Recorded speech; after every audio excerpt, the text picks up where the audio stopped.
तर मित्रांनो, आजच्या दिवसाची सुरुवात होते गरमागरम चहापासून. नंतर अभिदादा आम्हाला घेऊन जातो त्याच्या सोनाटी या गावातील खंडोबाच्या मंदिरामध्ये. मस्त बढियापैकी सकाळच्या वातावरणात खंडोबाचं दर्शन होते. त्यानंतर अभिदादाला टाटा बाय बाय करून आम्ही निघून जातो लोणारला.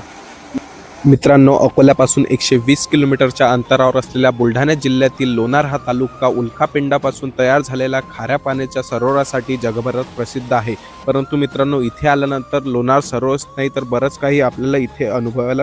या ठिकाणावरील हे आजूबाजूचं वातावरण, येथील निसर्ग आणि निसर्गाच्या सानिध्यात वसलेले हे प्राचीन मंदिर एक वेगळा प्रकारचा अनुभव आणि विदर्भाचं महत्त्व सांगून जातं. मित्रांनो, तुम्ही सुद्धा बुलढाणा एक्सप्लोर करायचा प्लॅन करत असेल तर माझी ही बुलढाणा सिरीज पूर्णपणे बघा आणि तुमच्या मित्राला सुद्धा हे व्हिडिओ शेअर करा. आणि तुम्हाला माहीत असलेले बेस्ट प्लेसेस मला कमेंटमध्ये सांगा.